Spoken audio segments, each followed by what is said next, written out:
Throughout human history, one metal has held an almost mystical allure, a shimmering promise of wealth, power, and eternity.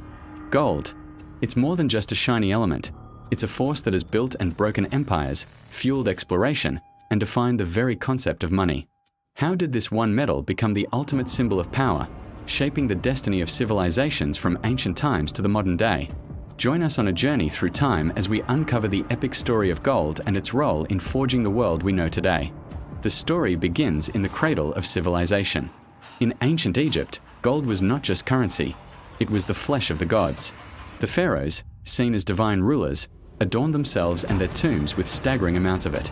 Tutankhamun's iconic death mask, crafted from over 10 kilograms of solid gold, was a testament to this belief, a way to ensure eternal life and divine status. For the Egyptians, gold was a sacred connection to the sun god Ra, its incorruptible nature symbolizing immortality.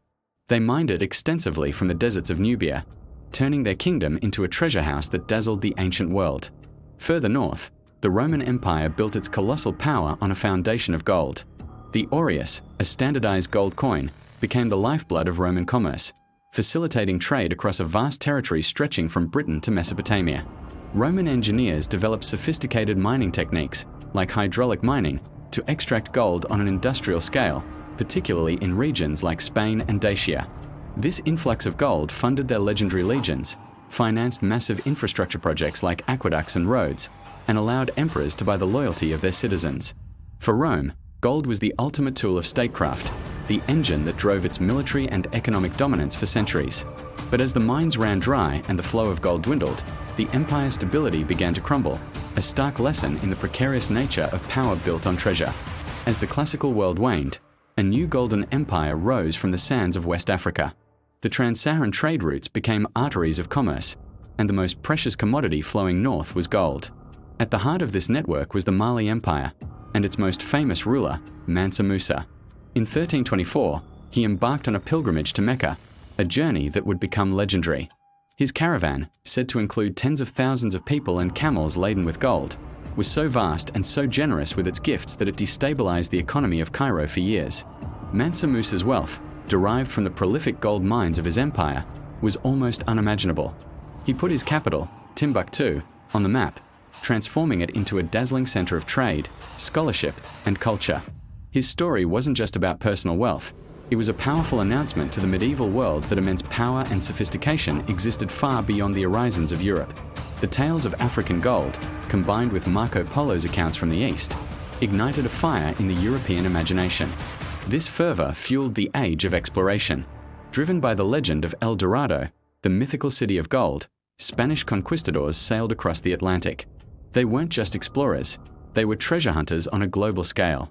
Hernan Cortés in Mexico and Francisco Pizarro in Peru encountered the Aztec and Inca empires, civilizations that also held gold in high esteem, using it for religious and ceremonial purposes. The Spanish lust for gold led to the conquest and plunder of these empires, resulting in a massive transfer of wealth back to Europe. This influx of New World gold and silver transformed Spain into a global superpower, but it also caused massive inflation and ultimately sowed the seeds of its own decline. This ruthless quest for gold redrew the world map, connected continents, and set in motion the colonial era that would define the next several centuries. Moving into the 19th and 20th centuries, gold's role evolved from simple treasure to the bedrock of the global financial system. The era of the gold standard began, where the value of a country's currency was directly linked to a specific amount of gold. Great Britain, with its powerful empire and vast gold reserves, championed this system. It created a period of relative economic stability and facilitated international trade by providing a common measure of value. To be on the gold standard was to be a credible, powerful nation. The United States rose to prominence under this system, especially after World War II, when the Bretton Woods Agreement established the US dollar, convertible to gold, as the world's reserve currency. American hegemony was, in many ways, built upon the vaults of Fort Knox. The era of the gold standard eventually ended, but its legacy is profound, demonstrating how a single metal could be used to govern the economic destinies of nations. So where does gold stand today? In our digital, fast-paced world. While it no longer backs our paper money, its allure remains undiminished. Gold is still the ultimate safe haven asset, a store of value that investors flock to in times of economic uncertainty. Central banks around the world continue to hold vast reserves of it, a silent testament to its enduring importance in the global financial landscape. From the sacred metal of pharaohs to the backbone of modern economies and the ultimate hedge in a digital age, gold's journey is a reflection of our own. It tells a story of ambition, conquest, and the eternal human quest for something of lasting value. The empires it built may have turned to dust, but the golden thread connecting them runs unbroken through the heart of our shared history. Thank you for watching.